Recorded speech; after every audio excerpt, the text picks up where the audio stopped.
Today's practice is a practice of investigation. Investigating our physical body, and especially investigating the mind, which for this practice we'll call the puppy mind. But first, let's explore into the body as you find a comfortable position to sit for the next few moments, to center into yourself. Soften your sitting bones, the muscles of the buttocks into the earth. Relax the feet or the legs into the earth. Allow the top of your head to lift slightly, the chin to drop, the back of the neck long. And sitting back on your sitting bones, with the spine long, the shoulders soft. For the practice of mindfulness or meditation, there are no right answers. You don't have to look like a yogi sitting in the Himalayas. You don't have to sit any particular way. There are certainly recommendations, mudras, breathing practices that can guide the energy, that can help the mind to move toward one-pointed concentration. But the practice is really for you where you are in this moment. So we always begin by being aware of where you are in this moment. By asking the body, is this a comfortable way to sit? It's okay to challenge yourself, to maybe adjust your posture, sit up a little taller than you normally do. Try to sit cross-legged for another minute or two longer than you normally do. But we never want to push to the place of pain. And you are allowed to adjust your position. But the catch is to do it mindfully. So when your foot starts to fall asleep, when your leg itches, when your shoulder gets stiff, you mindfully breathe into that space, observe that sensation, observe the way that your mind is reacting to that, and then check in with that reaction. Is that real? Exaggerated? Is that the mind trying to get attention and get you off of your mat or your chair?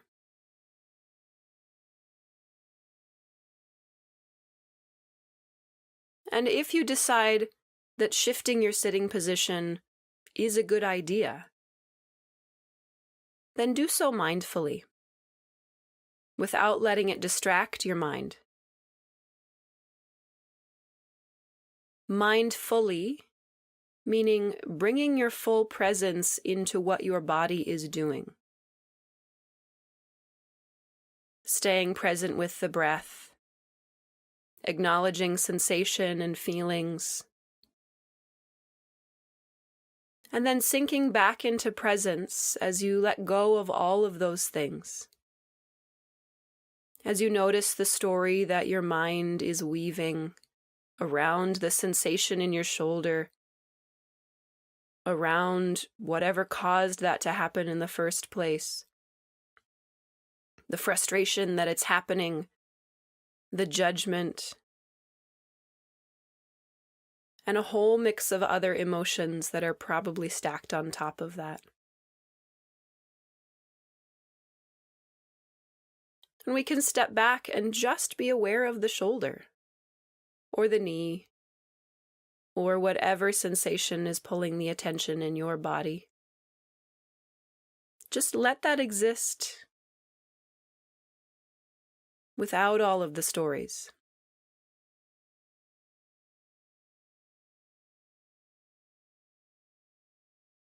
And let's take a few deep breaths in and deep breaths out.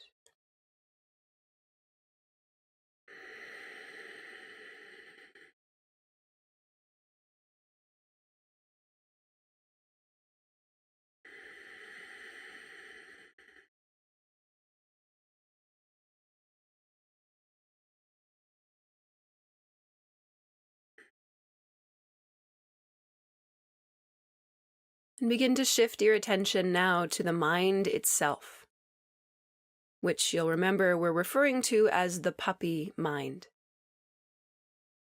And imagine that you have brought home a puppy who's so excited and who has no idea what your expectations are.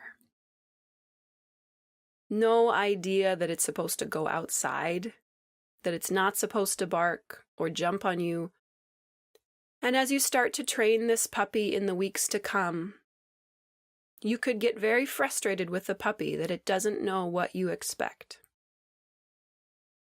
Or you could train the puppy and recognize that it's just a baby, that it's learning. And if we treat our mind and this reconditioning of the mind in the same way, then we can slowly create new habits,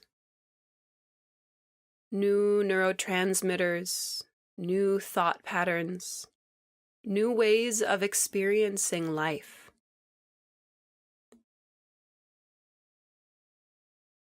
During the practice, whatever your practice is, when you notice that the mind wants to run off and think about dinner or work or relationship or family, smile at the puppy mind and recognize that for as long as you've been alive, you've been training it to be able to run off at a moment's notice. It has been allowed to be distracted by whatever comes in front of it. And now that you're setting an intention to concentrate the mind, to be more present in your everyday experiences, that takes a lot of training. To create new thought patterns and new habits takes a continued reconditioning. And so during these last few moments, as your mind has wandered off, which it has, smile at the puppy mind and tell it that it's okay, that we're learning slowly, and just convince it to come back, to be present again. And this is the process. This is the practice. Whatever your object of concentration is in a meditation, a mindfulness practice, let that be your guide.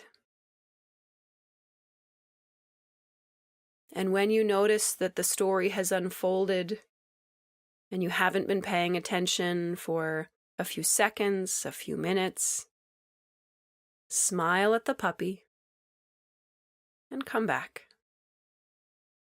Allowing yourself graciousness, compassion, kindness, just as you would a puppy that you were training. Recognizing that the more you set the expectations, the more you do the practice, the more quickly you will see the results of being present.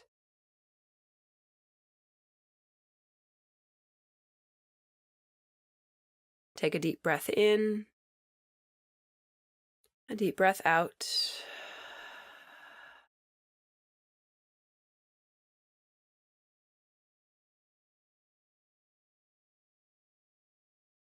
And we join the fingertips together in front of the heart,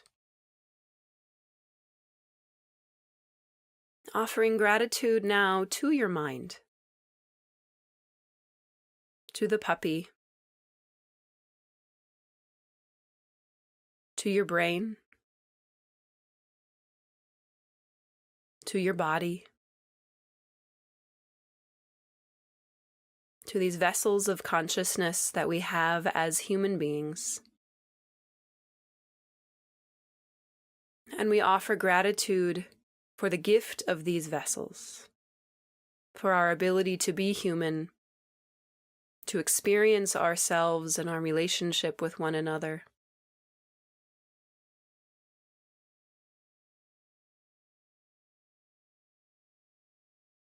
And as you take this practice off of your mat and into your day, continue to move mindfully, to smile at the puppy, and to find joy in this experience of being human. Namaste. Thank you for listening. This is Grace Bryant. And for more meditation recordings and mindfulness teachings, visit BeWholeBeHappy.com.